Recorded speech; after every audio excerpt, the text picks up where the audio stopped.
Welcome to Boring Conversations. Today, I am honored to have as a guest a poet, a scholar, and a literary critic whose literary work continues to shape contemporary African poetry. Chinua Ezenwa-Ọhaeto. Chinua's poetry and critical engagement reveal a deep concern for evolution in African literature, and our conversation will get to look at things from different perspectives. We'll be looking through most of his works. His works are compelling. They tend to tell us a whole lot about Africa. They tend to tell us a whole lot about ourselves as a people, as well as other areas we ordinarily will get to explore in the course of this. He'll be sharing a whole lot as it concerns the emotional side and the intellectual side of his broad collection of work. He has a collection coming out on the 1st of December. I guess 1st of December. That also will be talked about in the course of this particular work.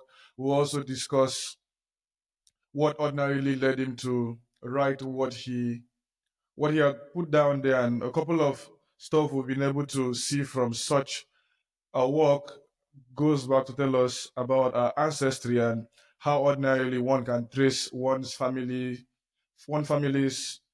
tree back to as many generations as possible. A thing many Africans at the moment cannot do, and a thing that is also tied to maybe also a conversation we also want to have why persons are running away from ancestral ties and cutting themselves off their roots in the name of cleansing the family's root, doing a whole lot of other things. We will be talking about Nigerian literature, what he ordinarily comes to hold as Nigerian literature, and what he tends to call the coming of age novel, as he ordinarily comes to define that particular aspect of African literature.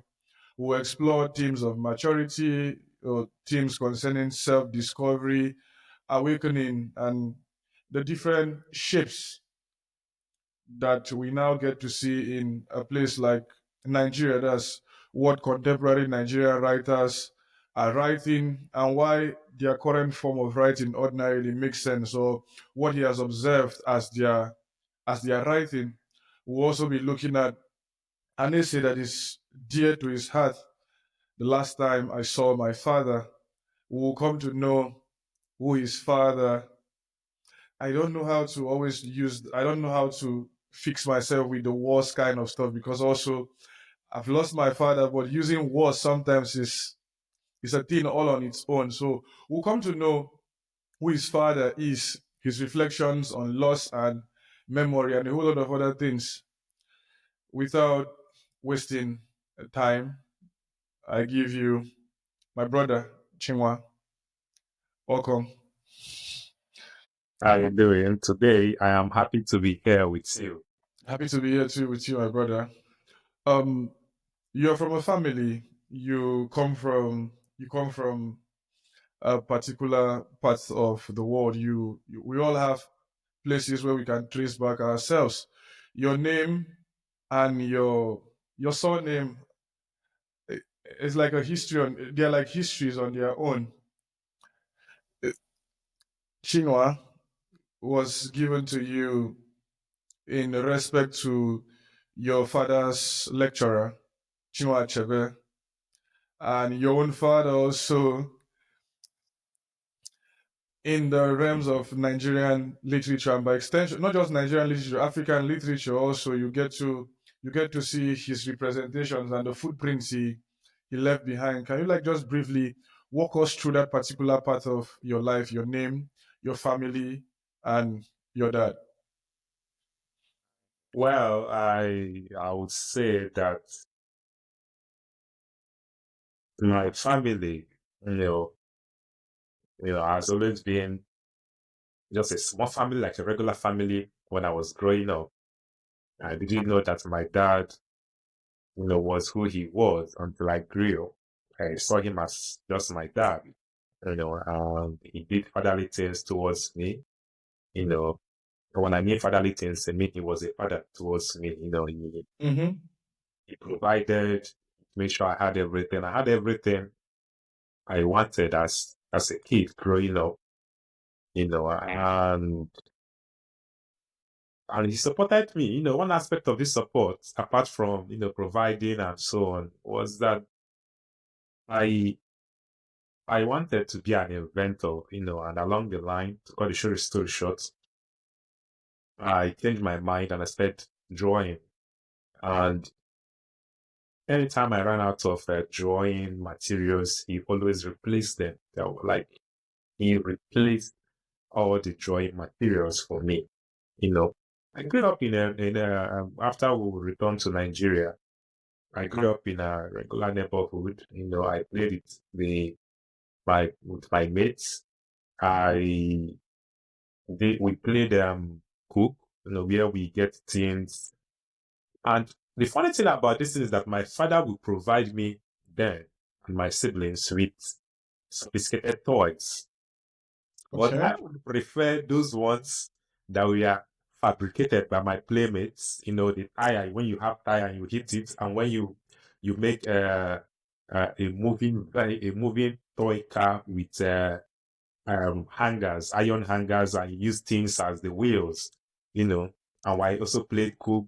So those things fascinated me, and it helped me enjoy and no, I was not restricted. I enjoyed my childhood until I became an adult. I started understanding life, you know, I started understanding the family I was born into, the lineage I I come from, and everything about it, you know. And sometimes people ask me, do I even want to write? Was it something I wanted to do? It's something I stumbled upon because all I had wanted to do at a certain point in my life was to be a soccer player. And because of the way the country is and the advice I received that we don't have any connection in that field, why not? And since I loved reading, why not be on that field of reading, and it would be a better choice for me. So I started, after stumbling my father's work, I started imitating. It's from imitation that I got to the level I am, the exposure. I'd also been a student of English language and literature as an undergraduate, and continued to a PhD level. I got more exposure and understood further what this field entails, what is required of me. So that's that. Like, my family was just a good family with someone who's like my dad, who I didn't know who he was until he even died. It wasn't after he died I even realized, because I didn't know, you know, I didn't know. Wow. Wow. That's a lot. Mm. I remember also in conversation with DK Chukwuemeka, he talked about the idea of his father being his father, right? In and about that, and him not being so much involved in that particular aspect of his life. And um, the other aspect also was from him stumbling upon his brother's poems. That's um, Che Chukwuemeka, Chess in Germany, and stumbling upon his poems, he started imitating, and from imitation, now became who he ordinarily became. After the brother told him that you can't just, he was not even imitating. I think he said he was copying his brother's poems into Yes, his own poem. actually, mine started with copying because I copied my dad and I showed him what I copied, and he said to me, Chinua, just put your feelings down. You know, he didn't even read the work. I don't know if he read the whole thing. He just read, he knew what I had done and told me I should just put my feelings down. And I think I've been putting my feelings down since then.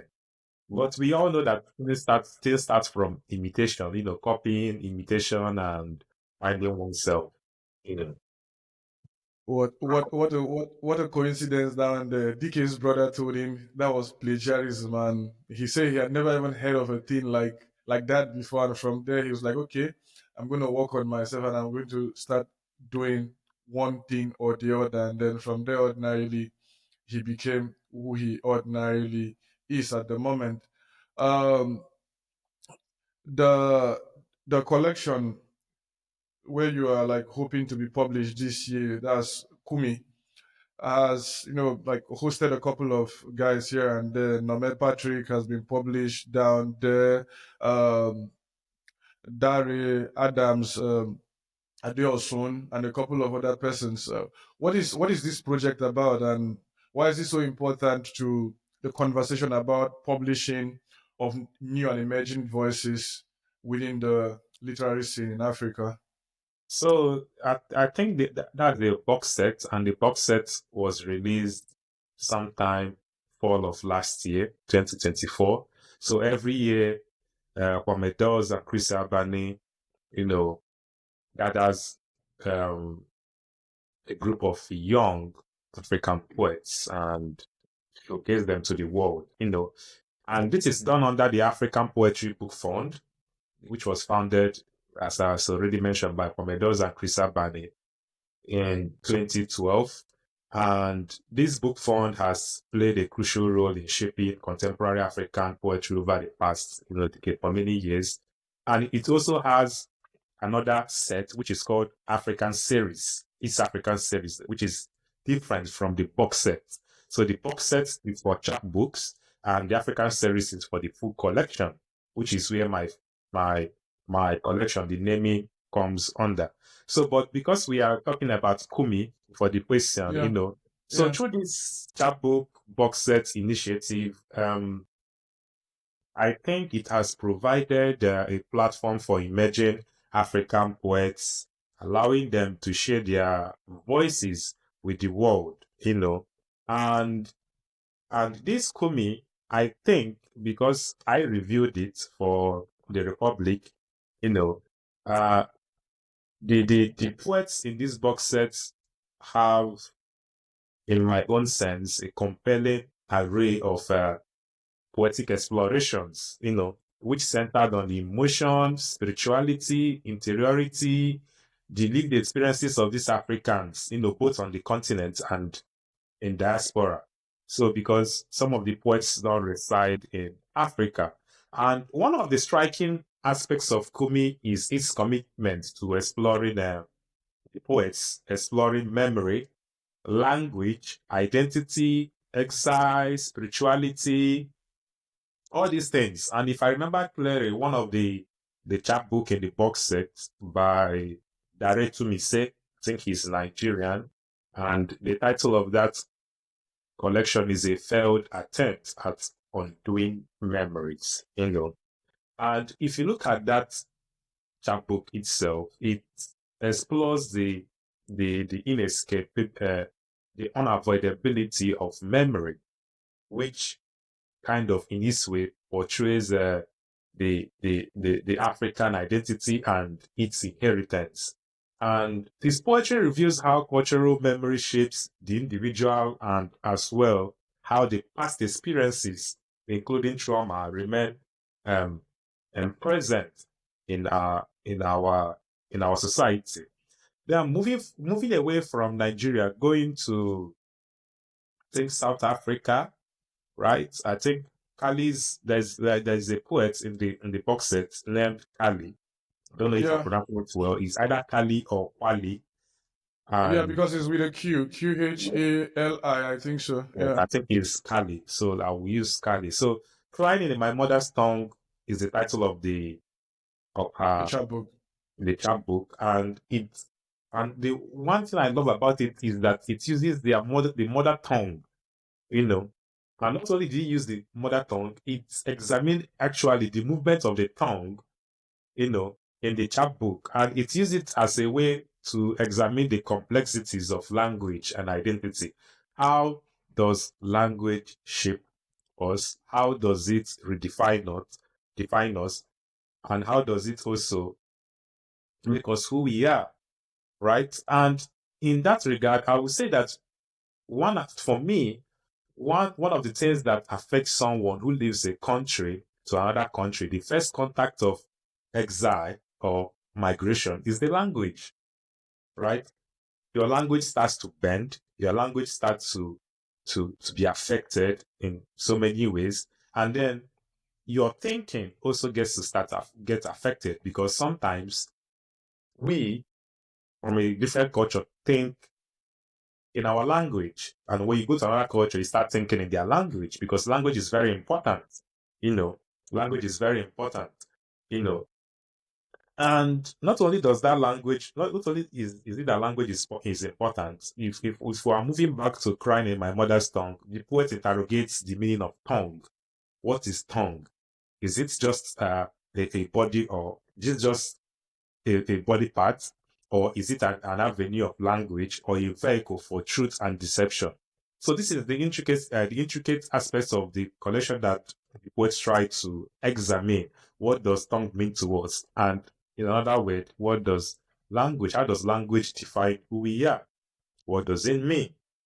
What does it imply to be who you are in a different place? And also, what does it imply to be who you are in your country? So by employing linguistic elements, I've forgotten the actual language of the South African, which she explored, but it helps in its experiments and the oral traditions of that language. So I really love what she did, and it also embodies the struggles of reclamation, one's mother tongue, and by extension, one's heritage, you see. And another aspect I would like to talk about in Kumi, and to cut it short, is Adams.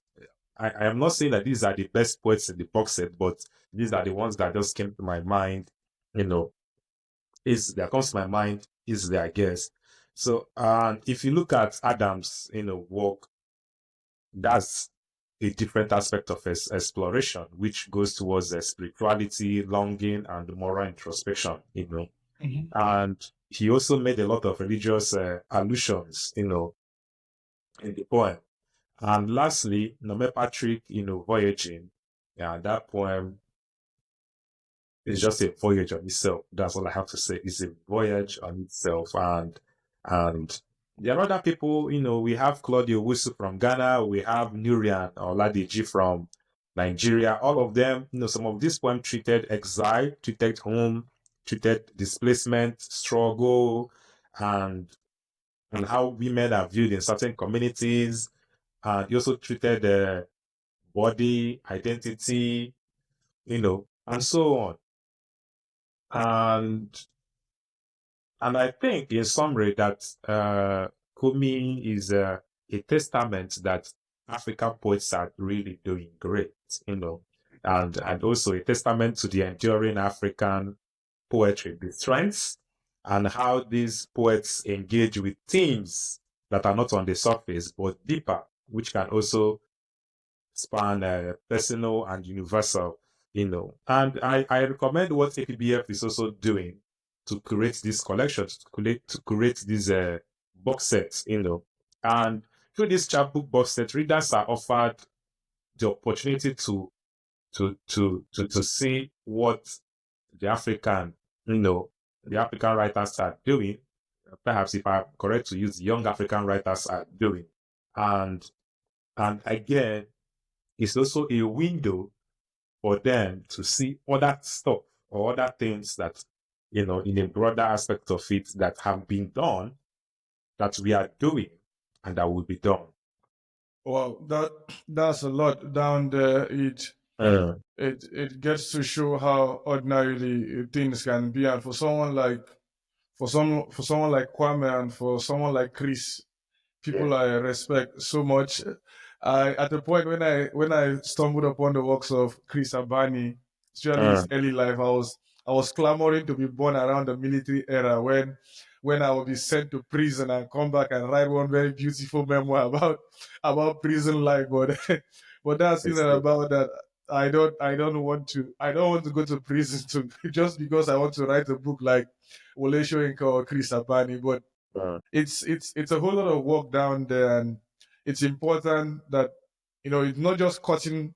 It's not just talking about a particular area, but it's cutting across different areas. And permit me, if I should still talk about your father, there was an article he wrote about utopia, about East of African, that's East African poetry, and he talked about a whole lot of other stuff down there. I can't really remember the year this was. Probably was, I think it was in the late 80s or something like that. I don't know if he was still in Uniben, or if he had left at that time, but he was trying to cover up a whole lot of issues. He was looking at conversations about how modern East African poetry is being looked at, and he looked at Okot was this Okot P this thing Tech. BTech. Yeah. He looked at that particular work, and I'm still trying to remember someone. I think Richard Ntiru, or yeah, a couple of these works. He looked at the role colonialism played in that part of the world. He looked at Mm. uh, a sense of, like the people rightly said, utopia, a utopian vision, and he tried to look at what the poets in and about that particular region were trying to do, and he brought in a whole lot of stuff, and it's just so wonderful that sometimes it looks as though something is falling, but then another project is rising one way or the other. We we had the African Writers series at a point. They had their problems, and then it culminated in them closing down, I think, in the late 2000s, and here we're having something fresh and something new on the table, and it's very wonderful to get to see. But on the general spectrum of publication, how have you fared? You write a whole lot, and then it gets published in things like magazines like the Republic and a couple of others down there.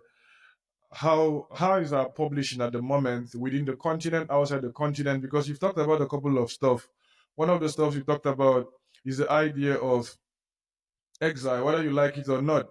I still struggle to come to terms that I'm in exile, one way or the other. But you don't need to be in exile in the likes of Romeo's Nomad before you ordinarily tell yourself you're in exile.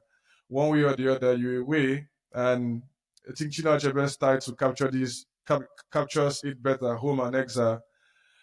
How is publishing? How do people get published? How do poets like you get published? And do we need more platforms, or we have enough? So, I would say that we need more platforms. I'll start from there. And needing more platforms, we need, institutionalized platforms, that will last, because what we, if I'm comparing platforms in Nigeria, Africa, and platforms outside the continent, the difference is institution. They are Yeah. institutionalized. They last. That's what we need. And we need more of that, because when you bring more of that, you have a healthy competition. We don't need where you have one platform championing everything, right?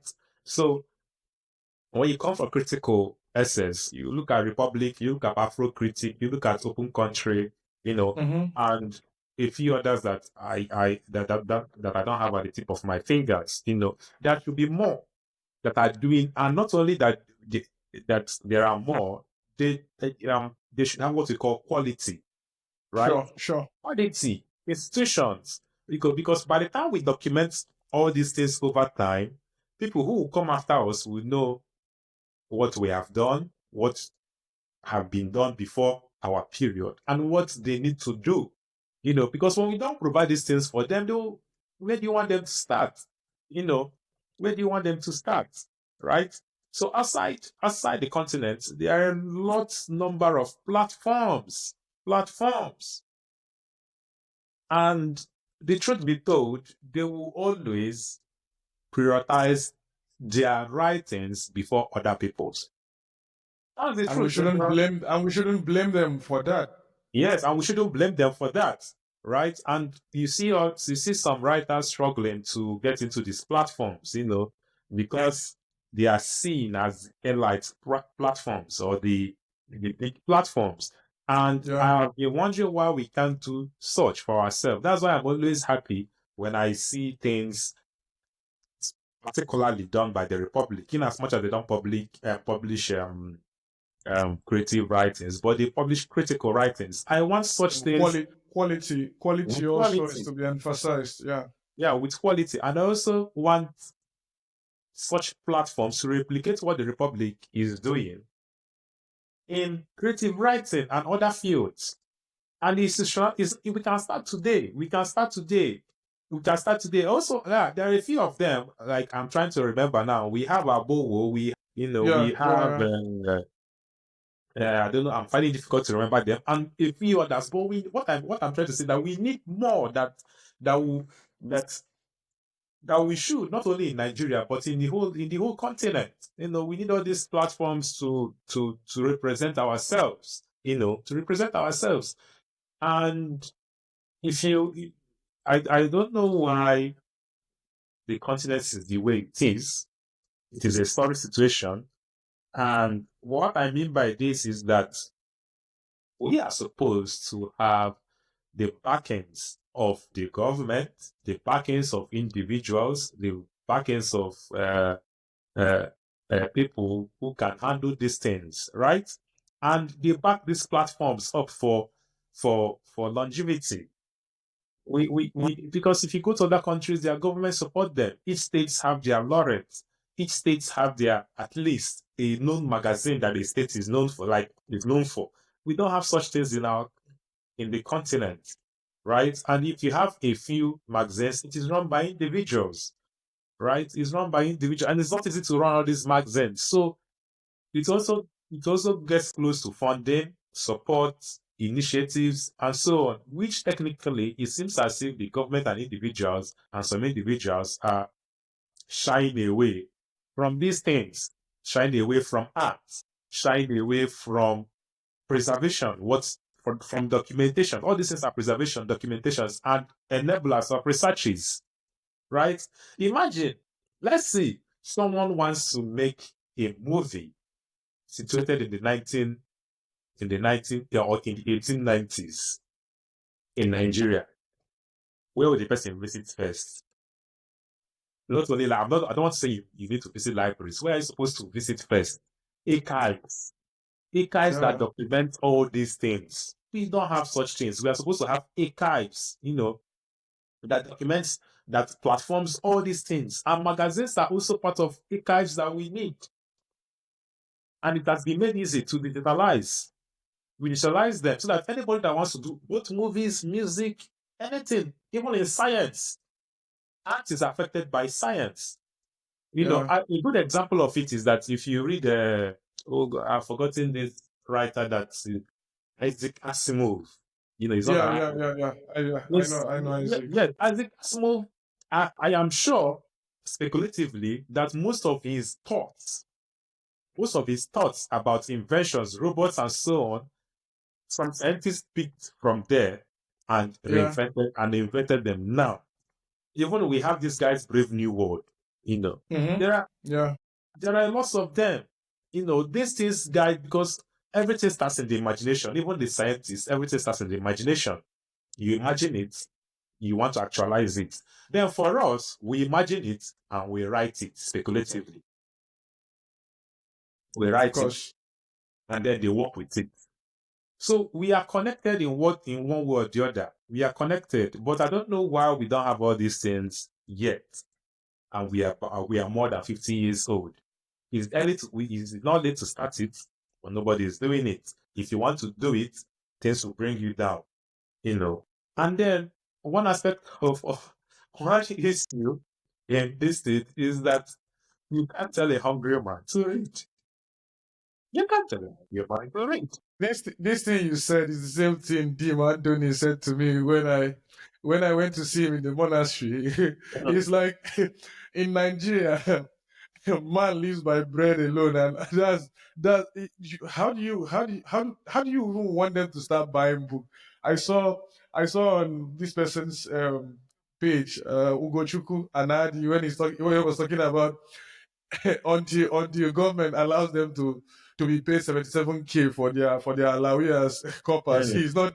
He's not looking at buying Chimamanda's book anytime soon. But that Yeah, one way or the other, that is the reality. And what do you want him to do? and if you go beyond that, some of the writers who are not able to get the Nigerian versions of their book can't have Nigerian readers reach their book, get their books. Despite all these things that are happening in the country and in the continent, I am happy that there are people who find ways to read. There are readers. And I Of think course. there's no place, and I think there's no place in this world that read books more than Africans. In my sense, I've not carried out the research, but in my understanding, I don't think there is any place in this world that read books more than Africans. Just that the situation and the society and everything, the problems are not allowing them to do these things, right? To Yeah. do this. If you check bestsellers, world bestsellers, you will see that percentage of the readers come from, at least well-known books, I mean, not regional known books, well-known books. You see that a good percentage of them come from our continent. We read. Just that, and despite these problems, people say find a way and time to read. So it's encouraging as well that we keep doing what we are doing. And we hope that things get better, because the only thing we have for now is hope. And the only thing that keeps a human being going in this life is also hope. Yeah, yeah, it's quite unfortunate. All the stuffs you've said down here are like top notch. They're on point. My time in Europe, I spent time in a couple of fellowship here and there, and a couple of media programs, and trying to look at how ordinarily one can one can do what ordinarily one can do to support the media space, as well as the industries that ordinarily can come out of this. By the time I was in Nigeria, I spent time in different libraries. That's I want to call them libraries because at least that's the noun ascribed to them. In reality, ontologically, I would not want to ascribe those buildings as libraries, right? From the National National Library, National Archive left in Ibadan to that in Calabar to Enugu and different places. You get to see the infrastructure, and you begin to ask yourself from where to where and for how long are we going to continue like this? Because we have men and women who travel.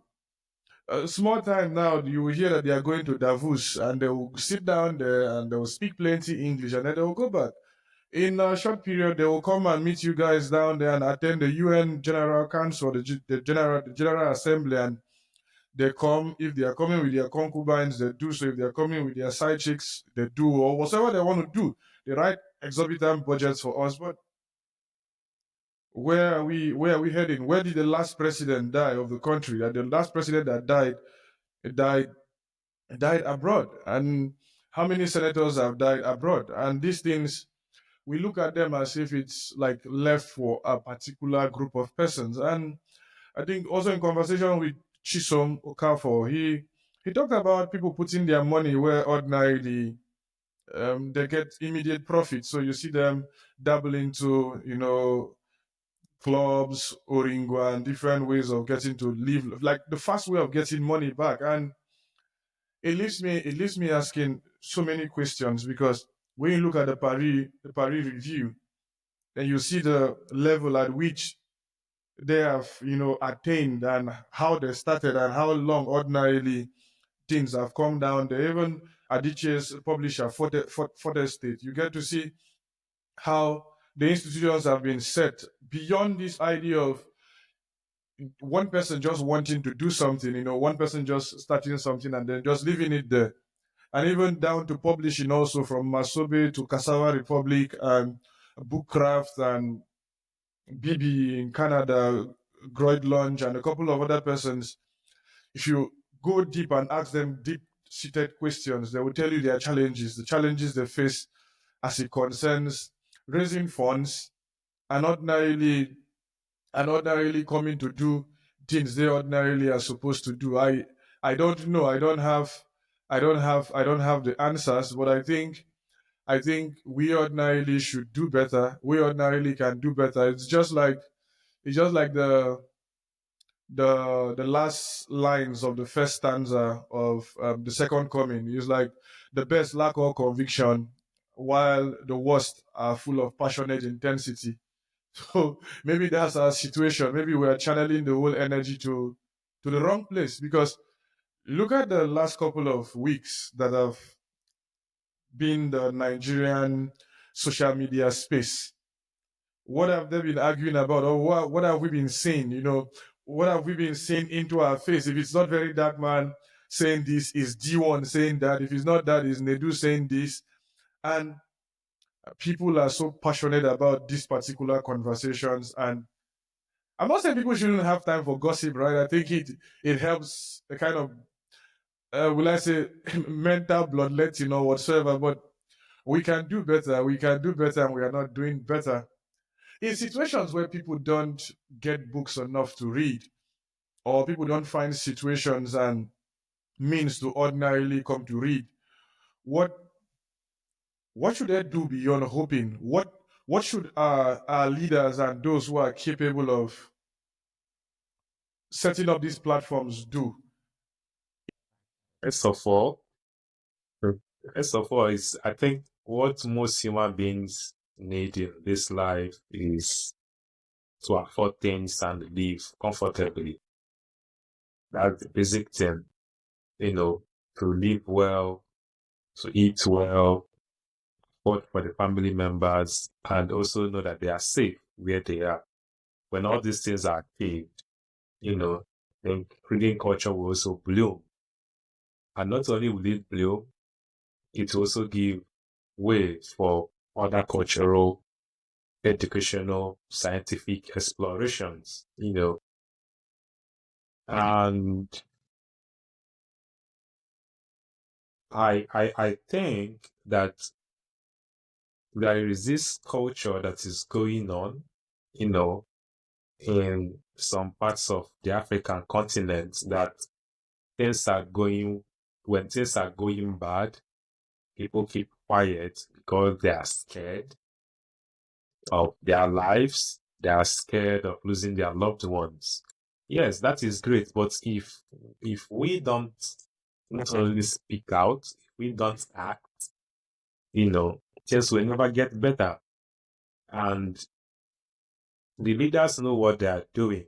And in my realization, they have used hunger in a way to suppress people, to suppress the citizens, And I know people know that this is happening, but they are as well scared. I am not saying that people should go to war. I'm not saying that people should agitate, but I don't know how it should be done. But people should keep quiet. Not only speaking, but keep quiet. Not keep quiet. Actions. I don't mean throwing bombs, scattering places that we have already forced the government to build, but find ways to make these people act. To know that we are the ones who elected you, and you should look at the things, you should consider it, not even consider, you should look at the things we say and find a way to adjust. Because if we keep quiet, all these things will keep happening. And if you do a physical comparison between countries, between movements, you will see that to where the continent is, we are many years backwards. We are not supposed to be the place we are at the moment. And the issues that we are still talking about in the country, we're not supposed to be talking about them at this level. We are supposed to be talking about progress, diplomacy, more agreements between countries, like moving forward. I don't know why human beings are built for progress. There's no human beings that is born today, you ask, and they will not tell you their dreams of going forward, their dreams of being better. And that is ascribed to a country, dreams of being better, of moving forward. I don't even know why we are not yet moving forward. Example, one thing I keep saying it to people when I talk to is why the smallest aspect of this problem is that why is Nigeria, our country, not trained well. When I mean not trained well, I mean railways, trains. It is disturbing, to see. So back to the questions, yeah. So what they're supposed to do, institutionalize, even look at our universities, institutions, at least the first institution somebody meets in a country is supposed to be up to standard. Let's start from there. Standardize them, uh, fund the universities very well, fund the lecturers very well, fund researches very well, because that's the backbone of a country. Researches and innovations and inventions and writings and documentaries and archives and so on. These are the backbones of a country. Fund them. There's no country, if you look at other countries who value education, they fund all these things because they know what it means. And when you invite someone into your university to carry out their research, what are you doing? You are also archiving their research in your institution. Of I am course, here. of course. I am here. My work at the end of the program, we get archived in the institution and it's contributing to their knowledge. So we have to do all these things. We have to do all these things. Institutionalize everything the way they are supposed to be.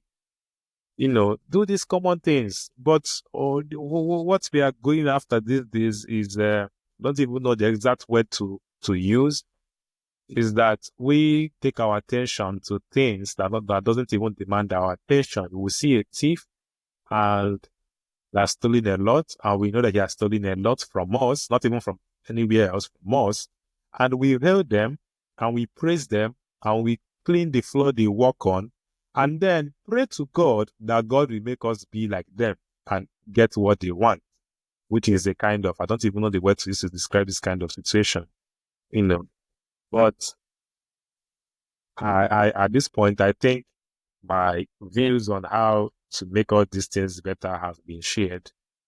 You said everything down there. We legalize conversations in and about this.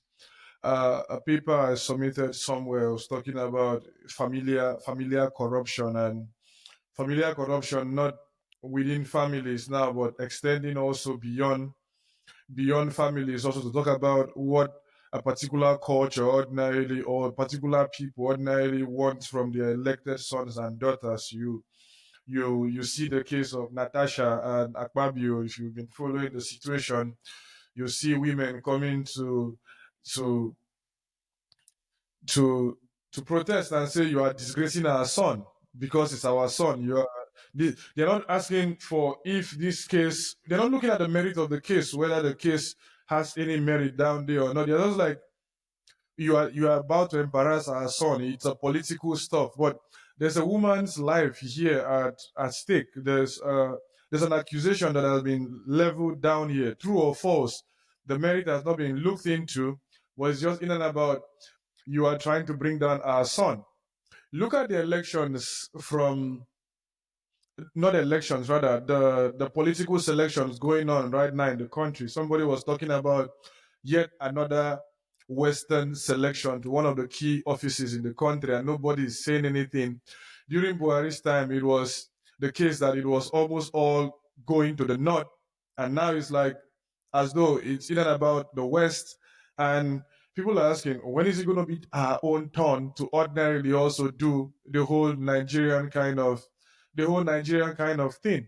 And many persons might not like the idea and the person of Ojuku, but in his work, because I'm involved, he talked about something. He talked about, if the nation ordinarily must make progress, the tribe has to, one way or the other, give space for the nation to take its full form.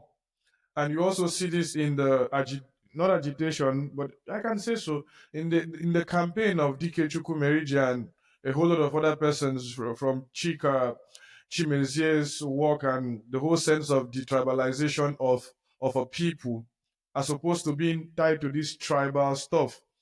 And also in my little research, I learned that a thing like the the Ajakuta still ordinarily was supposed to be situated in the eastern part of the country, but because they wanted to show the east ordinarily that that particular act of revolt against the nation ordinarily has to be paid for, they moved it to Ajakuta. And in moving it to Ajakuta, I asked my uncle who worked within the mining ministry in the country, what is the proximity of the site of the factory itself to where the raw materials are? Say you still have to go by train. So they still needed to build trains and such tracks to ordinarily go to that particular location without ordinarily looking at in and about this before wanting to punish the East. And if you go to Cross River, the paper mill that is in Akwa Ibom ordinarily was supposed to be in Akankpa in Cross River. But Oh, because of the whole idea of it is supposed to be in our own village, it's supposed to be in our own family land. The factory itself is in Akwa Ibom, but the plantation that ordinarily should produce the paper and to give rise to the paper mill is in Cross River. Though the state was one, it was in and about Cross River State. But the idea then was we are going to agitate for the creation of Akwa Ibom State. So let us set this mill in Akwa Ibom so that when the state is divided, this mill will be within our own reach. They didn't think about the cost of transportation of the raw product down there. Now today, what is to be talked about the meal and stuff like that. I I think also it's in and about the idea of anyhowness, as you rightly said, and you find CNA also talking about this Chimamanda talking about she being in Lagos and then a plumber comes to work on her house and then don't get to do the work properly, and then when she gets to ask why is it not done well, the guy is like, "Madam, no be this small thing, now this small thing now, waiting go, now just this." So that sense of anyhowness that ordinarily gets to go in terms of if a professor in Nigeria gets to use PowerPoint for a presentation, he is now like the most technically savvy professor within a particular department, and such conversations like that. I think we have a long way to go. You and I, one way or the other, have come to experience life across this side. And it's not being Eurocentric. And I think it's also a place where people fail to realize it's not anybody trying to be Eurocentric, or it's not anybody trying to be westernized to a large extent. If you see something good, you should be able to say, I have traveled as Ojemba, I have gone, I have seen, I've brought back to my people, and I'm saying, this is what these persons have been doing here for so and so years, and it's been working for them. How old are universities? Chinua Achebe, I think 1948 or so, they were the first set of the university college. And if you check in and about that period till now, compare it and contrast it with one of the universities where we find ourselves, let's say, I don't want to even go call Oxford. What can we learn from these people? Or who should be doing the learning? Is it you and I who have been opportune to find ourselves outside granting input back home to say, oh, I have come, I'm running a research down here, this is what we do, this is how we archive documents, or should we just leave it to them and then not be accused of trying to impose a sense of so-called privilege? There are these subtle comments you get to hear from people here and there, and you tend to see yourself as someone so privileged, and they don't even want to benefit from this privilege. They want to, one way or the other, tell you that your sense of privilege is born in and about maybe some stuff you don't merit. Probably if you look at your family tree or whatsoever, if you look at my family tree, you're like, it's because you're from this family, you can afford a ticket, you can afford something like that. Should we speak up, like you've already said initially, or should we just keep quiet and hope that God will come down and infuse this thing into our head? What should we do? Should we who are currently abroad, who find ourselves in these institutions, tend to give suggestions back home, or should we just should we just keep quiet and watch God do his job? no, no, no, no, no. We shouldn't. You shouldn't keep quiet. No, we shouldn't keep quiet. Everybody's contributing the ways they can. People are speaking. People are acting, people are agitating, people are doing it through their creative works, people are doing it with their involvement in the arts, people are doing it with platform, and we're also doing it at this moment. So we are doing something. We are doing something. So we're not waiting for anybody, because if everybody is affected, no matter where you are in this world, unless you fall from, you just manifest into life. So no matter where you are affected. If you're not affected directly, you're affected indirectly. So we are all affected in one way or the other. So we are speaking, we are walking, we are agitating, we are doing it the right ways, but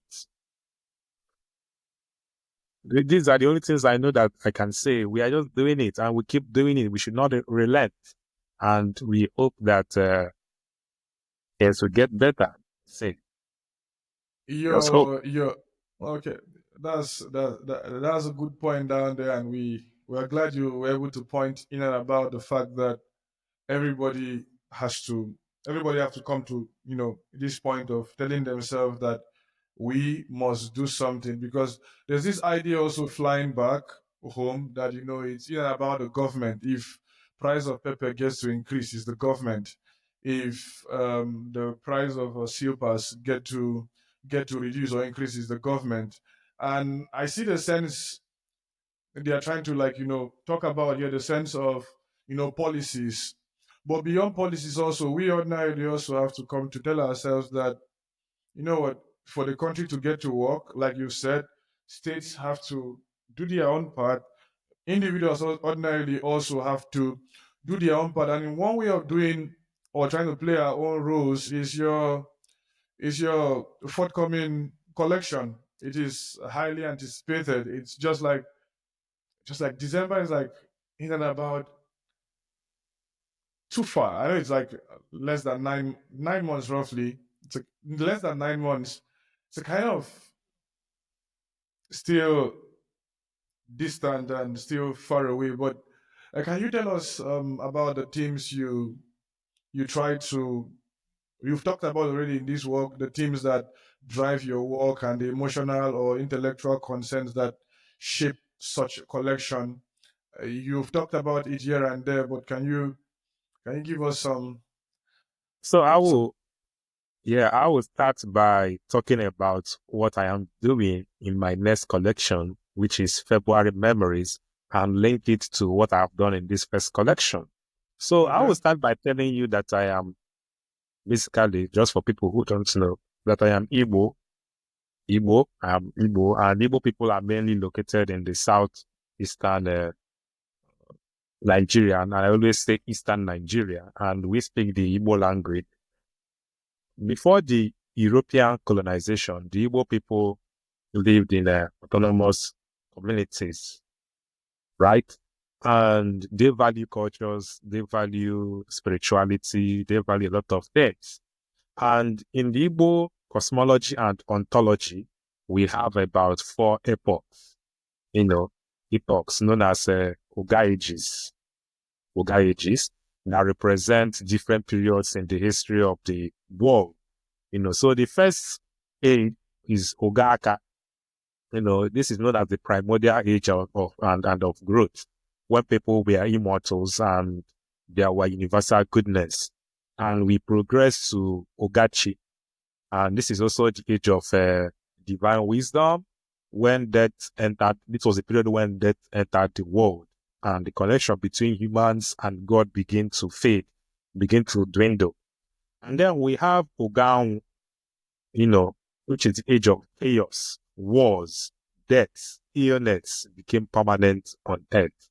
And then we have the current age we are in now, the age of Renaissance, the age of renewal, which it is the age we are in now. So for that collection, February Memories, these ages have been, philosophical. They have philosophical roots in how Igbo worldviews are shaped, and this has been for thousands of years. One example of this is through my conversation with Chimezie Chika, because he's my very wonderful friend, who told me that before this because before science and technology, that the Igbo people have already known that the world is round. How do they know that? Through their saying. Example, the world is an egg. Owawawa, right? And Chukwu bettered the world as an egg. And we know that aqua is oval, round, right? So this February memories is loosely based on Ogazi, which is the age of renewal and renaissance. And at the same time, the naming, which is coming out in December, is also part of this age of renewal, where people are trying to reclaim their lineage, right? This, and it refers to the revival of narratives in literature that concerns Igbo people, both in film, scholarship, and all the artistic expression after the colonial disruption and even after the Nigerian Civil War. We are living in it now. So the naming is situated in this period of revival and reclamation, right? So to delve deeply into this, the naming, it was my intention, to say that, hey, I am a postmodern individual, and I'm trying to trace my identity, my history, and belongings through the lens of personal and collective ancestries. And not only did I do that, I also explored my childhood, a kind of Windows Roman. I also explored my childhood to the extent of the progression of the country and linked it it was started from my ancestry, childhood, and personalized memories and the Nigerian progress. So, trying to reclaim my ancestry, I traced my generation many, many years ago, about 400 years, not 4,000, 400 years ago, right? Even beyond that.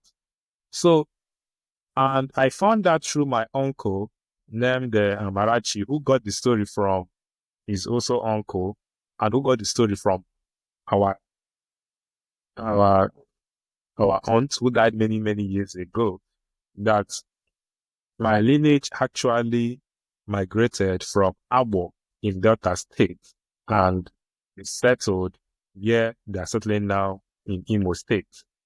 All right.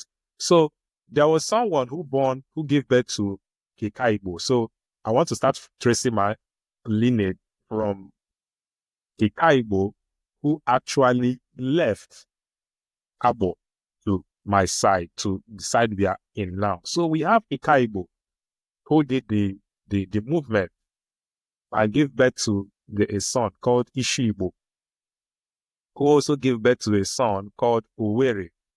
Owere gave birth to son Ishiowere, which is my actual village. It was named after my village is called Ishiowere, in Owere Ward. So the village is Ishiowere, Owere Ward is the town. So Ikaibo gave birth to Ishibo, who gave birth to Owere. Owere gave birth to Ishiowere. Ishiowere gave birth to Iduma. Iduma gave birth to Obashi. Obashi. So Obashi is now from the lineage where I am traced. Because Obashi is, in my understanding, Obashi is not the kind of the first son, but from Obashi, I am the first son of the first son of the first son. So technically, I'm the first son of the kindred. I'm also the first son of my clan, if you know what that means. So Ishiowere gave birth to Iduma. Iduma gave birth to Obashi. Obashi gave birth to Ibegwa. Ibegwa gave birth to Ohaeto. Ohaeto gave birth to Ogbonna. Ogbonna gave birth to my father, Ezenwa. And Ezenwa gave birth to me, Chinua. So I trace all these things, trace their legend, trace their activities, everything they do, they did, in this collection. Because I think it is important. People should know where they come from, how they developed, how they came about, because it will help you understand certain things about your evolution, even understand what is happening to you as an individual and happening around you. So this collection, engages with the intricate ways, various ways in which memory, displacement, and lineage shape me shape the self, and how the past continually negotiates with the present to form new meanings, So, and as well, I also trace how names are inherited, transformed, and lost across generations. So I use names as vessels of history, because if you look at it through naming, I'm not also naming my history. I am also naming what is happening to my country, what is happening to my society, what is happening to me. And as I'm naming them, I'm not just saying this is Chinua. I am also naming the itches. I call them the monkey's hand. The monkey's hand is monkeying me back. The ones I want, each monkey's hand can be mutants, can be Igbo landing, can be my ancestral issues, can be what one of my ancestors did. Like, I don't want to go into it because I want the book to be out before people, so I can talk about these things. So, and what I actually did myself, as an individual, what have happened to me, I named all these things, not only naming individual, but naming issues and problems and tracing them, to the immediate society. And I also named the issues I'm also encountering here, especially how people also play victims, because when they see progress, they want to put a knife in the progress, and people play victims, in situations that don't even need it. And sometimes you are roped in something that you don't even know about. So all these things is a way for me of reinventing and restoring the past. On the ancestral journeys, the cultural ruptures, how values are affected in terms of victimhood, racism, diplomatical problems. So, and the poems included in these things also hinge on kinsman, because it's like I involved my kinsman. I say, kinsman, we need to go back to our homestead. We need to talk to our father's fathers. And you know what a communication is. Like we are communicating now, right? Yeah. A communication in its summary or in its entirety means that I speak to you, you are responding. That is when communication is complete. I speak to you, and you respond. That's when the communication is complete. If I'm speaking to you and I don't respond, the communication is not complete yet. It's a monologue, it's not a dialogue. Yes, it's a monologue, kind of. So the naming is a kind of a monologue. And in response to the naming, the February memories, the collection that's following it up, is now a dialogue. So that the communication is now complete. Where I speak to my fathers, and my father's fathers are now responding to me. So in February memories, I did it through what we call DBAFA. Okay. So Kind of obioma kind of way of writing. yeah, so I did it through DBAFA. So I visited this DBAFA and said, I want to hear what I told my ancestors in the naming. And this DBAFA, the medium, invoked their spirits and they started speaking back to me. They responded. So these two collections are intertwined, and not only are they intertwined, they form a complete communication. Right? So the naming through language is both archival and speculative.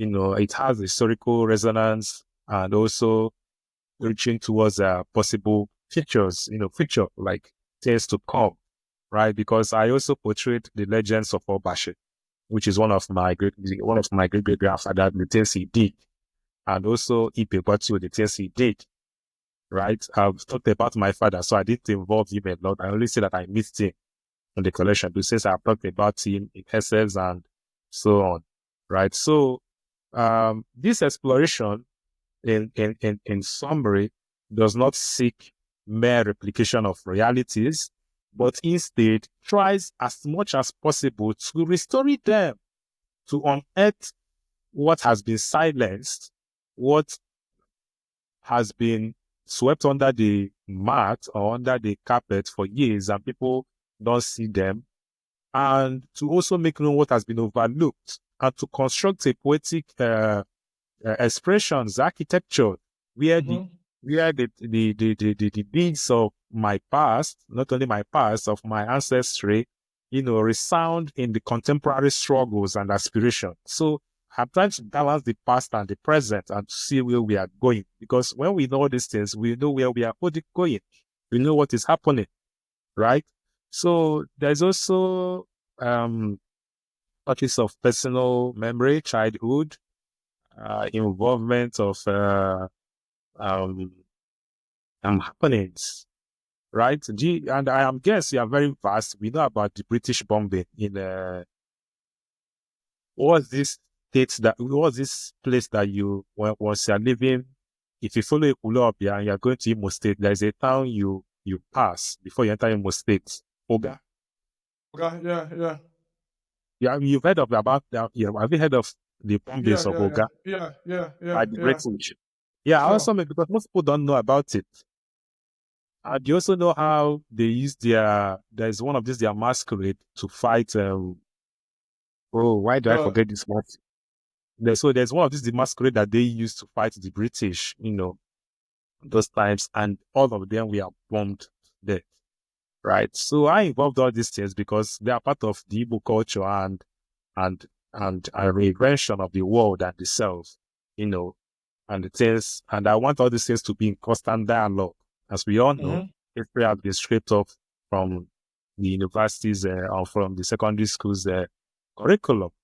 So I want all these things to still be in dialogue, and I want people to be aware of all these things, and also people to know that they need to take care of where they come from, their home state, the people who came before them, what they did, how did they live? Because of course. if we know all these things, it will help us in shaping and reshaping what it means to belong. It will also help us to know meanings. What does this mean? What does this not mean? Right? And so on. Mhm. So I think in a nutshell, I've expressed myself so much about the naming.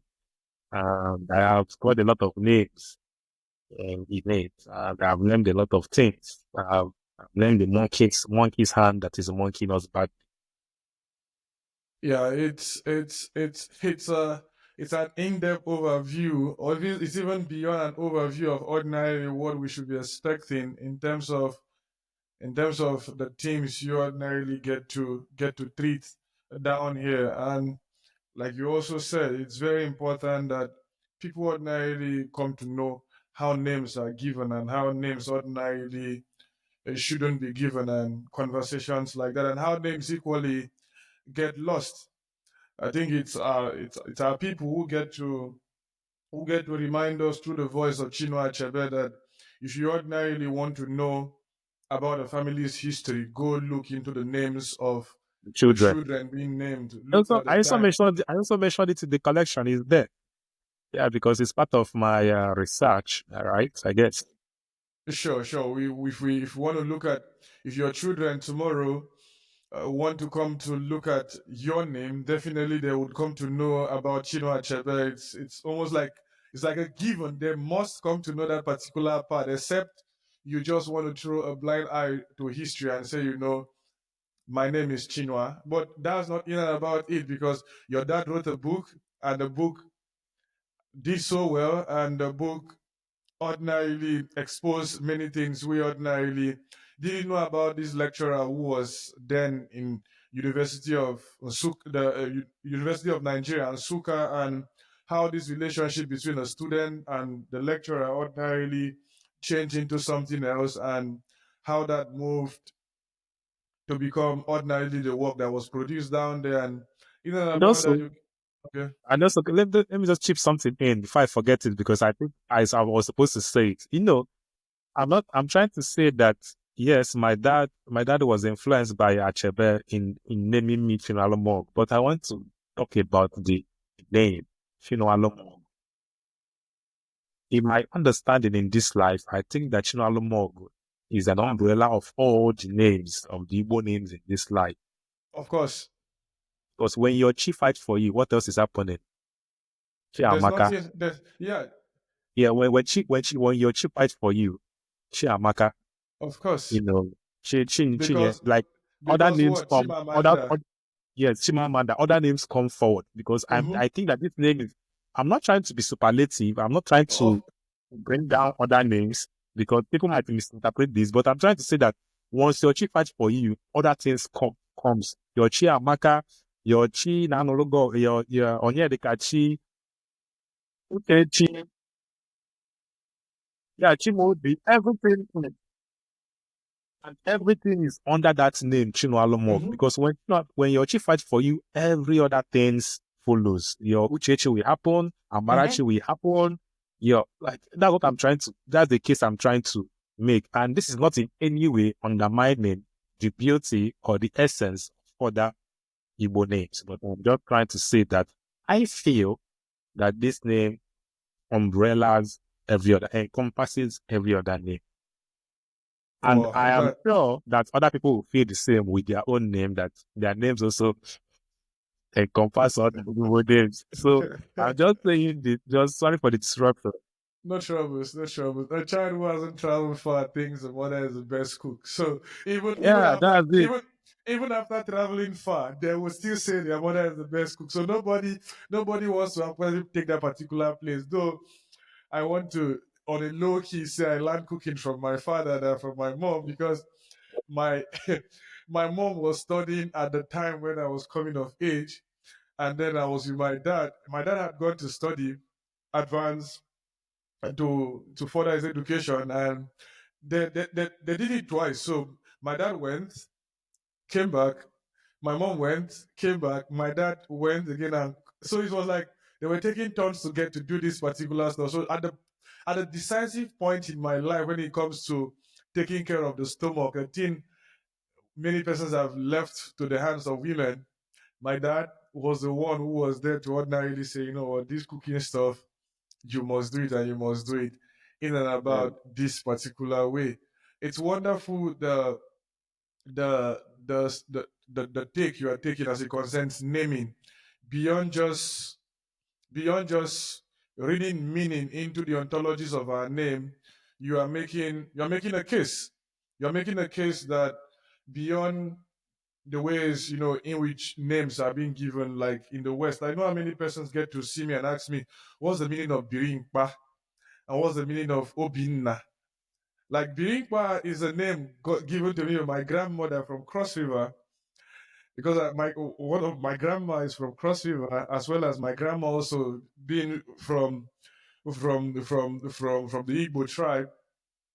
So Biringkpa is like a name born out of the fact that when I was born, she made a very, very lengthy exclamation. Biringkpa nki one munen ocho bre, one munen obacho ten neba kre. So it's like a very long sentence she's trying to say. Let us see what this child is going to become. This one is not going to follow the normal path. mm, And she died before fully explaining. Or so it's not about that particular part. That particular part that nobody really gets to know what she was talking about. People took it like, oh, she was like trying to wish this guy well. mm, And it was not amongst my official names, like names you get to put down into the book. So you had like Chimamanda, you had Grace there. For someone like me, you had Matthew, because I was raised Catholic. So you need to pick a baptismal name, and then you pick Matthew because it was told to you that it's the name of a saint, and you need a name that is attached to that particular stuff for you to receive the Holy Communion, and in and about that. And as I was growing up, I started asking. I remember the first question I asked my mom was, "What is God?" I didn't ask mm, who is God. I'm like, "What is God?" And she's like, "You were supposed to ask who is God." I'm like, "No." I'm like, "What is God?" And it didn't stop. Like I continued asking these questions, and she's like, there's a name your grandma gave you while you were born. It was a long sentence that she reduced to Biringkpa, and there's no other person bearing the name. Because it was not supposed to be a name, it was supposed to be a sentence that was reduced to Biringkpa is let us see. It depends on the Udelu or Udana you get to use now. It means something. So if you say Biringkpa, it's like mm, we would see. Biringkpa gang. So we will see. That's like a threat now. We will see what I will do to you in the future. So it depends on how you get to use the intonation in and about that. But names are very, very important. And to our Western brothers and our Asians have names with meaning. at least they have not forgotten the meaning, but predominantly like in Europe, yeah, they tell you, oh, I can't really remember. Like it's like bush, stone, pious stuff like this that I've lost in and about this particular stuff. But if we are to like push on, you make the argument about what defines current day Nigerian the current genre upon which we are working on in and about the Nigerian experience, and in also you writing your own book, and in also giving a response to the themes about the book. You've talked about in and about it. What makes such arguments for you something so strong, and why do you think this literary form is so central in a place like Nigerian literature, and why do you think it will continue to dominate our stories today and into the future for a while? Yes, yeah, so I get it now. So I will start by saying that the focus of Bidox Roman is always on a young person's Mm-hmm. development through a Yeah, period of conflict of nature or place, which leads to an awakening, an epiphany, or an understanding. And this Bidox Roman can also be linked to the epochs I mentioned about, the current epoch that we are in the Igbo cosmology. So, and out of all these experiences is when the protagonist or the hero attains maturity. And these observations are true of the literature that has emerged from Nigerian, writers in the past approximately 24 years, and the most important words I have come, to in any of these readings of these books, Nigerian novels, are conflict, age, maturity, development, and awakening. So the idea of this prominence of coming of age in Nigerian literature is because I placed it side by side in that research with the essence of the personal and national transformation of the country. It is more than 50 years old. You can't say that Nigeria is a child, but of course. you look at it technically and internally, you will still notice that it is a child, that is still coming of age. That is what I place, because you can't write out of isolation, because these people are writing that this in such a way that their characters are coming of age. The countries where these writers are writing from or writing about is also coming Not of come age. up. Yeah, yeah. Yeah, it's also, they have not come of age, but they are coming of age. So you will see the idea of persuasiveness, maturity, self-discovery, are central in Nigerian, sphere, and also the Nigerian writings. So that is what I try to achieve in that, and you can see it in Nigerian socio-political history, the colonial and the post-colonial struggles, and the quest for identity is ever evolving themes in these societies, and we have seen it in Chimamanda Adichie's Purple Hibiscus, and I'm trying to remember the character. What's her name? Um, the main character of Purple Hibiscus. Was her name? So, The only person I however, remember now is Father Amadi. yeah, the Father Amadi, the girl, the young girl that fell in love with Father Amadi is the person that we are referring to. So Why you I can't notice that, remember the name is so strange. yeah. So sometimes when you have a lot of things going on in your head, things to say, the names escape you. So the point is that when this young character started achieving maturity is when she left the house and moved over to their aunt's house. And I think that's where she met Father Amadi, I guess.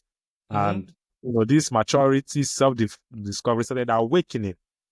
The same thing happens in Chigozie Obiama's The Fisherman, where these four brothers, met the Aburi, the madman. Yeah, And yeah, yeah. the madman's proclamation started making them aware of certain things, right? The same thing comes, in other novels, the everything. I didn't even say Everything does not come to you by chance or something like that. I do not I come do to you not by come to you. chance. I do not come to you by chance. I Yes. think we're So trying to talk about Kim. Kambili. Kambili, thank Yeah, you. yeah, Kambili, In right, right. attitude, the purple Yeah, yeah, hibiscus yeah. in Kambili. So that's the character I wrote. So in all these books we have mentioned, you see that there is a coming of age structure, to explore the personal, cultural, and even metaphysical awakening that is also inherent in Nigerian society. These themes of self-discovery often mirrors Nigerians' own evolving identity. Know how many identities we have in Nigeria. We know how many tribes we have in Nigeria, and we are finding it difficult to agree. So, whether in relation to its colonial past, the Civil War, to the contemporary socio-political realities, we are still coming of age. We are still reaching maturity. We are still behaving like children. We are fighting for food. You know, we are fighting for who owns the toy. The father buys the toy. Instead of us to share this toy, you play with it today, tomorrow I play with it. We are fighting to who monopolizes the toy. It is my toy. It's not your own. So we are still, so if you look at these novels, because they're coming from at this period, because I think Bindungsroman is a Germanic word. It has been in Yeah, existence in yeah. other countries and in the German word literature. And if you look at it in Nigerian literature, because we are writing of it, it is happening. It's actually happening. Even if you look at ibeh's book, Chukwuemeka ibeh's book, Okay. the book situated in second from it is step from the character The pay that setter. yeah that no Chukwuemeka ibeh, not Okay, okay, Chukwuemeka okay. ibeh, not Chukwuemeka ibeh, Oh, okay, Chukwuemeka okay, ibeh. okay, okay, okay, okay, okay, okay, okay. Yeah, Chukwuemeka ibeh. I've forgotten the main character, but he started in a boarding school, with the lives and everything. So that this boy developed, through the conflicts and issues that went on. So the idea of this essay, the critical discourse surrounding this genre raises important questions. Number one is, why does the Bindungsroman remain, or the Bindungsroman novels writings remain so dominant in Nigerian literature today? Why? One reason may be that Nigerian society, with its strong emphasis on communal responsibility and individual growth within, the wahala we are going through, is still transitioning. We are still transitioning. We are still finding our self-definition. We call ourselves the former argument in Giant of Africa. We actually, if you look at the old definition of that, you know, so you see the need for young protagonists in these novels to navigate tradition and modernity, family and independence, local and global influences. All these things also reflect in our national concerns, But just a right? question. Mhm. You talked about Chukwuemeka based work, and I want us to like a little bit of introspection. Was it like, I know people have talked about it as a coming of age novel, the whole idea of Obiefuna being in a Yes, boarding okay, school and um, coming to get to discover himself, and then at a point also is it's always like, in quote, the black sheep, if you want to say, of the family and stuff like. Was it was it the idea that he was coming of age as himself or in relation to the society? Because I think the orientation he came to discover in and about of himself have been within our culture for a very long period of time, even before the advent of, we want to talk about colonialism, though maybe research have not been done in and about that, but I feel it might be looked at as a coming of age from his own self, coming to discover himself. But as it concerns the culture, can we also align that, bearing in mind that we ordinarily also have come to know of people before now that have experienced or expressed homosexual tendencies? so you you ask the question whether it is cultural or self-discovery, in the Yeah, yeah, Business yeah. Roman aspect of it. The way you analyze it, you already, I think you answered it to a certain degree, in that it is the self-discovery. But the cultural aspect of it is that, yeah, you know where we are living at, the Yeah. country that is at, each country have their rules and regulations, and they are culturally, even culturally within the nation's, you know, contexts or groups, you It's know. like a self. You can rightly say it's self discovery because look at the conversations of last month. It's just been in and about who is gay and who is not gay and how you ordinarily will be judged and how you ordinarily will be looked at, and people can Yes. comfortably forgive any other what they will call sin. But when it comes to your orientation, you get to see the problem. Look at Romeo's Nomad. Look at Chinelo's Under the Udala Tree, and look at in and about these conversations and see how difficult it is to even talk about it in the first place. And people have been dying. But How many actually, persons? Nomad, but Nomad, I think it's the sacrament of body that explored that aspect very well. Nomad is kind of migration, and Yeah, maybe it's migration. yeah. Yeah, you are So, correct. You so, are so correct. yeah, It's a sacrament. It's a sacrament of body that ordinarily Romeo's sacrament of body that talks about that in depth. Nomad was in and about the whole idea of water and the means of migration in yeah the migration African and continental aspect of it. sure. So I think it's still in and about. It's still in. You can it will pass for a serious coming of age because we are still at that particular point where many persons are still so uncomfortable as it concerns what people do with their body and how they ordinarily want to It's come to also happening express. in this country. Of course. Like we're in North Korea, we're all of a sudden in North We are Korea we in are free getting to South countries. Korea, Like North Korea. Yeah, it's it's funny. so unfortunate. It's it's so unfortunate. Nothing has so intrigued my imagination as it concerns people's concern, as it concerns people's concerns about their own orientation. And it's the pontification is in and about just just too much. Uh, Even where one don't ordinarily need it. I was talking to a Catholic friend, and he was talking about the whole idea of you're not going to give birth to children, and I'm like, these people who ordinarily tend to exhibit in and about this, have you situated yourself within the context of their psychology, within the context of their own life? Dolly Parton sang a song, when it's family, we tend to make excuses. Some are rapists, some are drug addicts, some are in and about this, and we make excuses. Look at Akpabio's people. They are protesting for their son. They are saying, why are you spoiling our son's name? Look at it's with cancel culture because they want to cancel everything. That cancel culture is not, it because in universities here we teach dangers of a single story. We all know the of course, we all much Mama that made it prominent. so popular, yeah. We all know the danger of a single story, right? And these days, people just succumb to maybe the first person to speak is the right person, right? It's very wrong. Of And the course. media is so fast that they don't even allow this person spoken about or spoken against to To speak reply. or to reply. And they just want to cut you off. They also want to cut you down. Did has been in that space?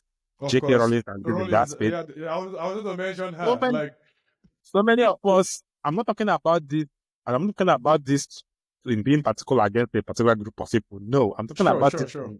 in generality, Yeah, about counseling, in its entirety and its essence, and that eliminates freedom of speech. That eliminates self-expression. That eliminates balanced hearings, balanced stories. It's just, okay, that cancel culture is the same thing as power structure, the same thing of what African countries experienced during the colonial period, where they just project one aspect of this country in the media. So sometimes when I talk to people, I tell them there is no country in this world that don't have big cities, the urban areas, and the poor areas. But the medias will come to this side of the continent, go to the poor areas, and project it as if it's the entire continent, the entire country, if eliminating a balanced story of that people. if I if I told my mom that there will come a time where the son will be outside and will be volunteering in soup kitchen serving the poor and the homeless Mm. abroad, she would be like, I don't think it's possible. But there are poor people everywhere, and you go Yes, to there are, there are, metros, you get to see them in train stations at night. They're sleeping. Uh, not all of them. I tell people, not every homeless person make it through the winter, because imagine you and I would ordinarily go out with gloves and different stuff. These guys don't even have the mental faculty to tell them that they are so cold they even need this stuff. And that is even one thing. Their mental capacity is not even there. And then the next one is the amenities for them to ordinarily get to use. It's like siphoned and kept for certain persons. And I was in a part of Poland. I was visiting one of the concentration camps and one of the small villages. And someone who was accompanying me told me that there was a point in time where, in recent history, there was no water running through their houses. And I'm like, what do you mean? What do you mean there was no water running in recent years? It's like, well, that was it. It's just that now you get to cities, but the roads also are almost not so good yeah, compared to a place like Warsaw, like the capital. But Warsaw is like small New York, so it's like a different reality. But the small villages are like Peckham yes, in the and UK. people, yeah, and then so that's important, and all we are still driving back to the main point. Let's continue telling our stories so that it will have a balance of stories. Whether in a bad atmosphere, whether in a good atmosphere, is good to hear both sides, right? It's good to hear both sides. That makes us human beings because you can't entirely know what is going on if you don't hear the both sides. Because these days people are people want to point fingers, people want to say, people want to bring people down. Why can't we just live as human beings that want to communicate with one another, that want to share stories, that want to share laughter, that want to understand ourselves rather than demeaning ourselves because of ideologies and political structures? I don't want to be specific, right? Because we are supposed to be forerunners of who practice what they teach, who practice what they have learned, learned, that kind of a thing. Well, sometimes I think about it, say, are we just being humans? Are we just being, uh, I'm trying to use a word to describe the thing. Are we just being humans? Or are we just being humans who don't know what they're doing? Because it's Right. like we're not learning from history, we're not learning from things happening around the events that have become our lives. Look at the whole idea of last week conversations at the Oval Office. JD Vance was down here in Munich last month, had a whole long talk about freedom of speech, talked about a whole lot of stuff, left Europe, went back, came back to meet you guys back there, and then Zelensky was trying to say his piece, and it was in and about the whole idea of coming back against the whole idea of freedom of speech to ordinarily talk down on the idea of the same thing you came to this part of the continent to talk about freedom of speech. In matter of weeks, you are back in the United States after you must have finished in talking to European leaders. You are doing the exact same thing you are trying to hit against, clamping down on somebody who ordinarily don't even speak English. English is not even his second language, because in a place like Ukraine now, you get to see things like Russia, you get to see things like the Polish language, you get to see things like Ukraine, you get to even see a thing like Deutsch before you start talking about English. So this is a Yeah. man navigating war, navigating about four languages, and you guys were like shouting on top of him, and in and about clamoring for clamoring for freedom of expression and freedom of speech. And here we are living in a time where you Well, find people. Okay. it's good that all these things are happening and we are learning. And so that we not derail from the topic and Sure, sure, sure, move sure, sure, sure, sure. to other part. Yeah, So yeah. I think that Widows Roma remains a crucial framework for Nigerian writers because it does not only portray the Hmm. psychological and the moral growth of the characters in these novels, but also provides a mirror and metaphors for Nigeria's realities. Sure. Chimamanda gave us notes on grief. I know it's a very, very difficult conversation. I started writing about my father, and my father died last year, and I dropped the work halfway, right? Because I felt I felt I can laugh about it now because it's a year, right? I felt I felt it was a bit too personal, or maybe I was giving out too much, right? And I appreciate and I respect those who summon the courage to talk about this. What is grief like? What shape does grief take for you? Your dad died in 2005, and if my calculation is right, right? Yeah, it's right. You're And right. then, and then, even about that time also, my calculation is still right. Even about the fact that you were a teenager, even about this period, but you remembered your father. Were you also in Germany? Yeah, At, but at, not at that time. We have already returned from Germany. Then okay.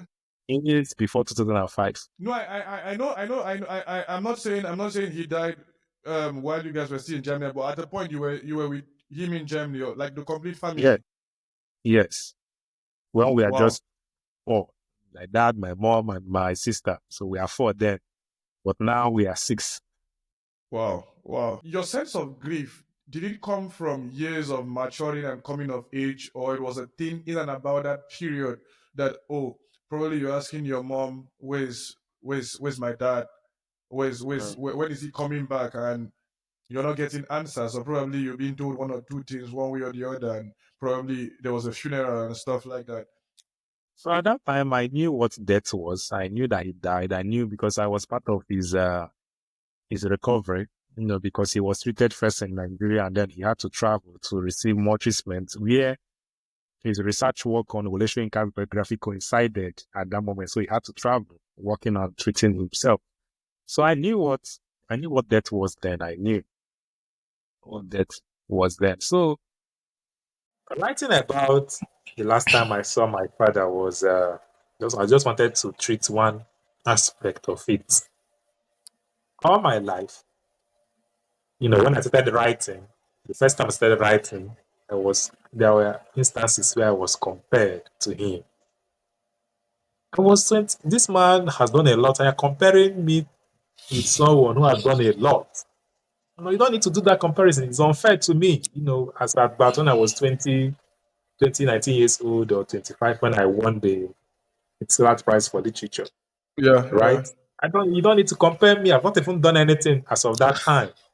And I was being compared, right? And it didn't sit well with me. And again, another aspect of why I wrote that was that when I meet people, everything I've had of my life, you know how your father was. He was a great man. He did that. He traveled around the world. He did that. He did that. He was this. He was that. He was that. He was this. He was that. He was this. I got tired of hearing he was that. He was this. So I wanted to tell people that it was not only those things you guys think of him. This is a human being who lived as a father and died from this disease.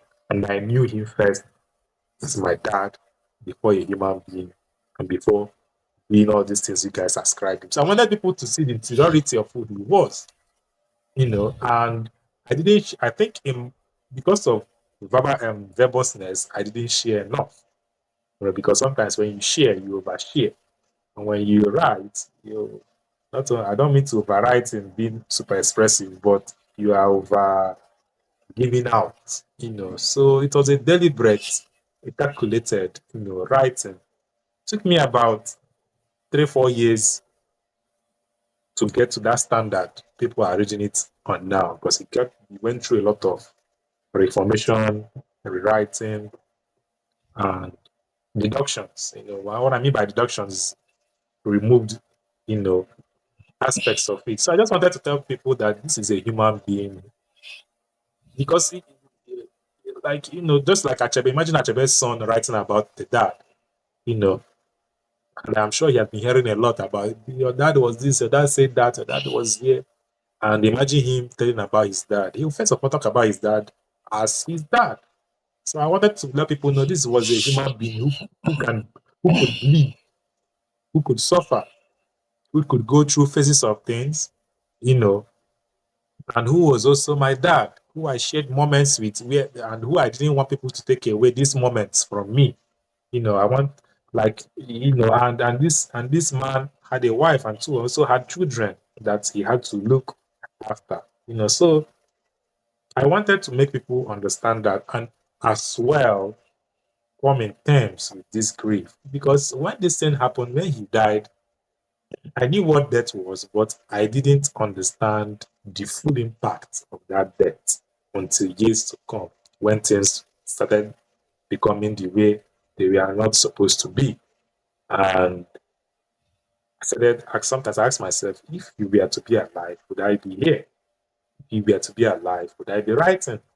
If you were to be alive, would I be doing all these things that I'm doing now? Wouldn't life have been better for me? No, my life is better, but I mean, wouldn't it have been superlative, in the absence of living? So all these questions, that's why realizing how much I miss him, how much the things he did, the times he cooked for myself and my siblings when my mom was away, you know, the times he would buy things, and before the thing gets to the house, well, I don't chop them downstairs.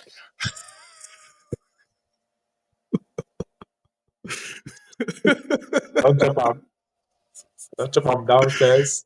Oh my And god. other wonderful memories. And he will travel and I'll tell you, please get these things for me. And he will come back and he will buy all those things, for you. And he always telling us stories, and always reading. My dad was a bookworm. I've not read half of what that man has read in his short life. Half. That man's readings, that man's books, because we have a public library. That man's books, you will see his name on the books and the gifts and the ones he got from friends made up a full library. Like, I don't know how to say the space of the library. When I say library, it's not what people call library, where they have a small space in their homes and call it library. That's not library, that's shelf. People call shelves libraries. That's wrong. When I mean library, I mean a building with shelves, both researches, book, uh, poetry, novels, whatnot, and so on.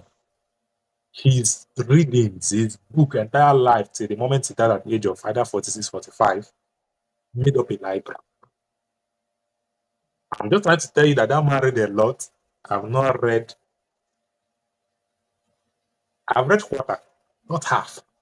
Please, quarter. What that man. So I'm trying to tell you the maximum, like the amount of work he did. And because sometimes when I sit down, I say, how was this man able to produce all these things he did Within the in that period. amount he lived? At this my age, he has done more. Right? I know you can't compare the periods because of the Of things, course. how things have changed. I know. But one thing I want to commend, why he was able to do all these things, was because he had a wife who was my mother, who took care of things in the background. That's what people mostly don't understand. That's why I wrote in that essay that I am not able, I wish I can describe my mother's grief, but because it is her story, I don't Mm-hmm. think I can explain it enough. Because she did a lot in the background. She did more. People can't even, I don't know how to say it. She was the backbone of everything that happened in that man's life till he got, like, from the moment he got married to her till the time he died. She was the backbone of the family and everything. I say the backbone of what is happening. I've been thinking lately on how to write about my mom. I don't know how to start. I don't know where to start. I don't know where I will stop if I will start it. I've not started it because I don't know where to start. That's a lot. Like, I have a lot to say. I have a lot to write about. You know, it was not easy. It was not easy being living in that period when someone would travel and stay months away working, and you would be home taking care of the family, right? Unlike now, people can communicate like the way we are doing now. It Sure. was not possible. It was not possible. And in months, you can't even see who you were married to, those kind of a thing. So it was a difficult period, but she overcame all these things. So what I'm trying to say is that they deserve they deserve a lot in my life, from my living. And without this woman, my mom, I wouldn't have been alive for somehow. I wouldn't have been doing all these things because I started off reading foreign books. She was the one that drew me to, because my father has never sat down to tell me, because my father is not the kind of person that because he did something, he wants his children to do that. No, that when they are not this kind of parents that you must be an engineer, you must be this one, you must be that one. All they wanted you to just be a human being And and live. succeed.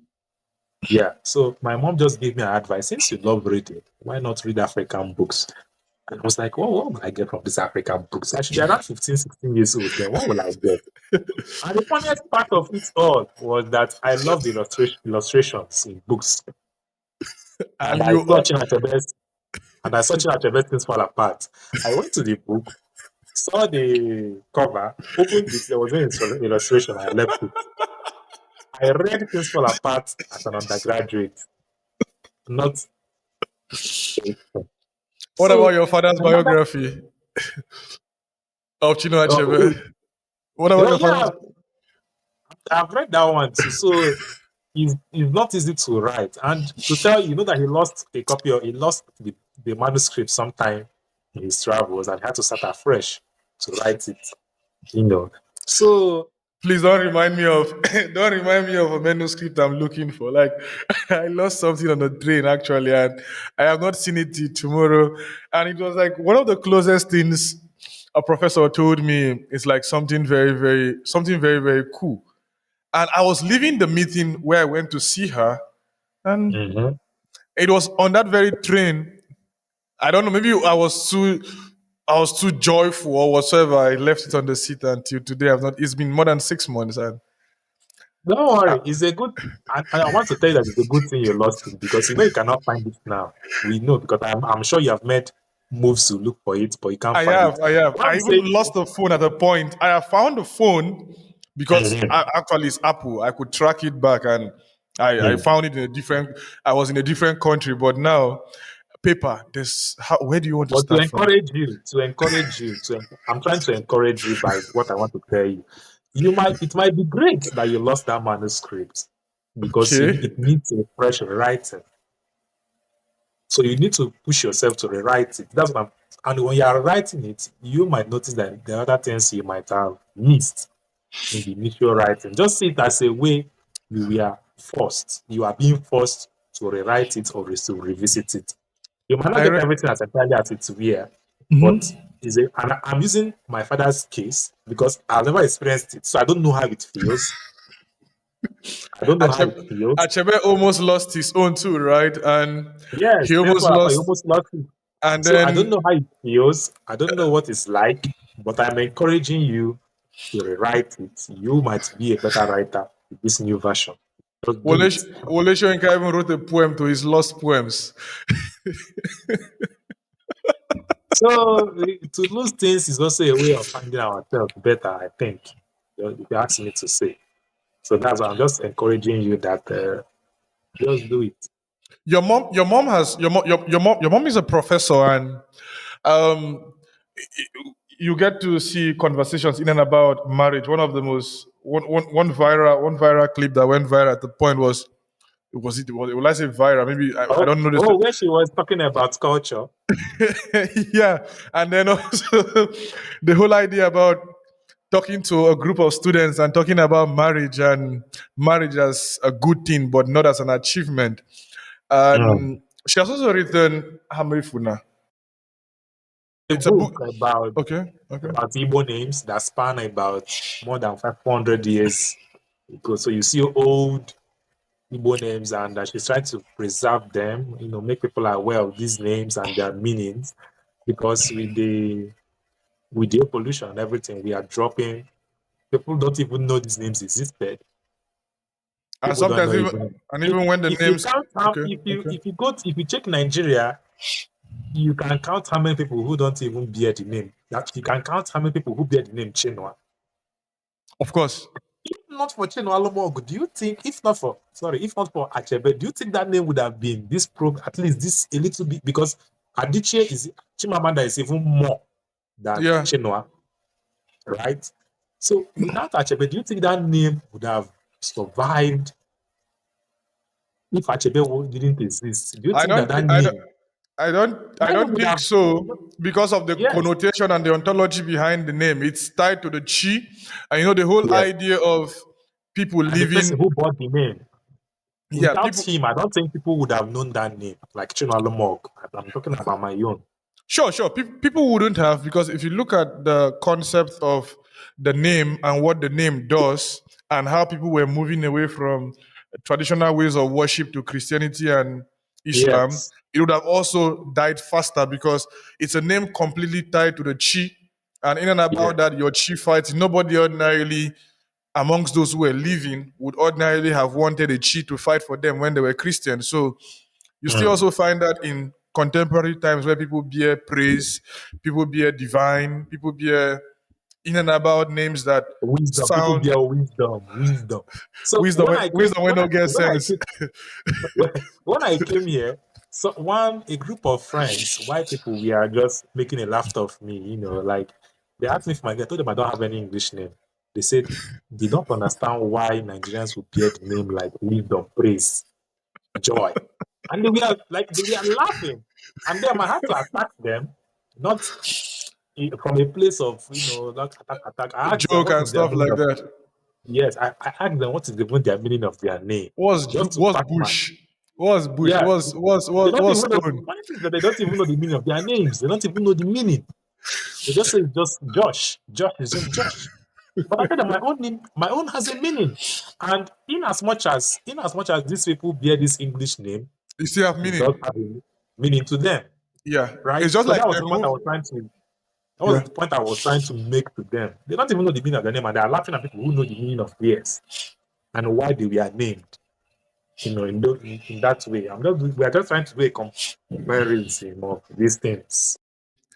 it's quite shocking for most of them. Like I said earlier, the whole idea of names being tied to certain things. And people also ordinarily have to leave this idea also that names need to sound very, very beautiful in the ear or by way of pronunciation for them to ordinarily come to have meaning. So if you're bearing things like, you find names like Ginika going going to extinction. You find names like Nkiru, people like relegating this stuff to the back, and maybe things now Mm. that make sense are things like Somto and not even the complete stuff, just shortening it. But I think we should be able to embrace in and about this for a whole lot of reasons. And at a point we're saying, oh, the missionaries forced us to bear Christian names or English names. But now we are quote unquote Aware. we are aware, but are we really aware? Because if we claim to be aware, I in the 68 countries or thereabout that is being occupied by blacks, if you count African countries and you count the countries in the Caribbeans, um, you come to see the whole idea of we not imposing either our religion or our culture or our names to these people, but it's like we wanting to almost always get something in and about them. Is it a thing born out of modern day inferiority complex, or we coming to have a sense of cosmopolitanism? Well, it's not about it's about influence. Yeah. I don't want to say the type of influence, but I'll go with influence. These Okay. days people have everything on their palm. The movies, the fashion shows, everything, and they want to behave like these people. they want to behave like this group of people. So it affects the culture, it affects the clothing, it affects the identity, it affects the how you project yourself. And sometimes we even embrace what we don't totally understand Mm-hmm. and make it ours, which is very funny. And Nigeria is one of the countries, when you look for markets, for anything, for any product, Nigeria is on the top list in Africa. Because we make that thing go fast. We make that thing go viral. Mm-hmm. So whether names, whether culture, whether everything, just like I said, because we lack the institutions that we lack, people don't know who they are. Look at the parents we're having these days, culturally, morally. I can't define what constitutes moral for anyone.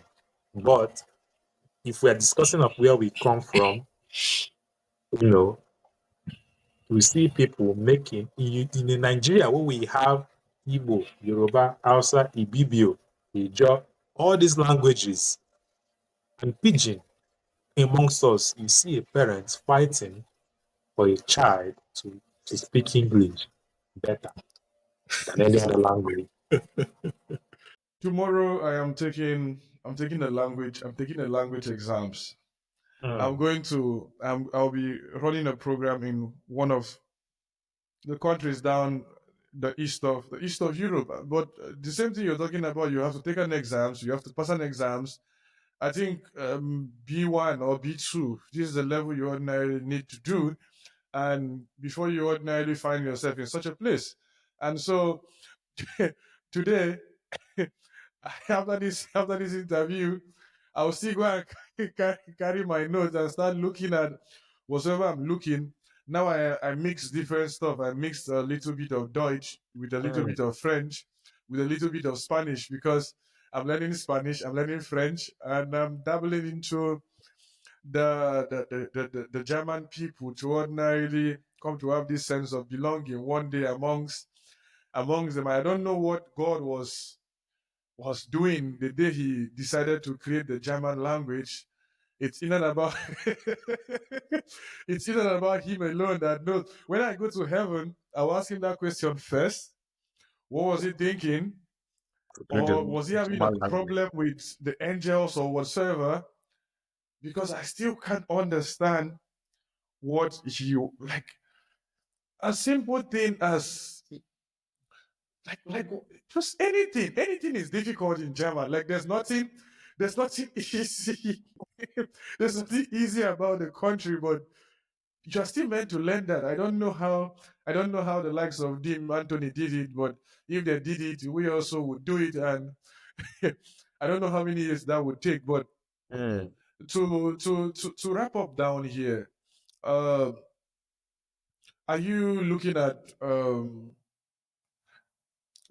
exploring other themes in and about your the writing of your poems, or you would in and about also for some time probably dabble into full-time prose or part-time prose writing, or you would also focus more on doing literary criticism, or you just in and about now just hang on the poems I and think my proceed for strength okay. I think my strengths lie more in poetry writing.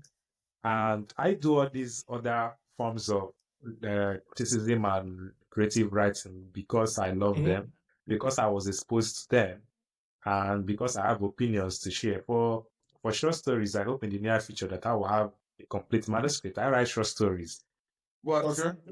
that's one genre that I am not fully, established on. Like people are doing wonderful things with prose, and actually, what brought me to writing was even prose, not even poetry.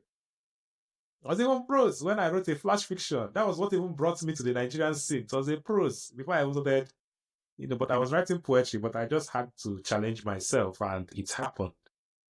So hopefully I will have a full collection of short stories in the near future. If I will have a collection of criticisms, I don't know yet. I don't know yet.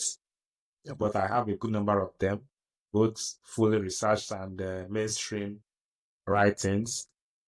For poetry, I have a third collection. I think it's a completed one, but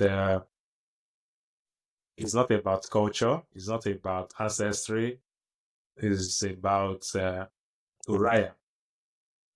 Because there's certain things like questions. So I'm trying to understand the Uriah effect. Why people who are trying to live well, enjoy this life, people want to take their things and also want to kill them. So that's what I'm trying to explore in that collection. That sometimes you don't even know, you're just on your own. People will just rope you into what you don't know and take it off. So I think in political issue, there's something that it is called, it's not victims. They are called, what is John Pepper? Casualties of issue. So I'm trying to explore that casualties of the unknown. Like you're just on your own, people rope you.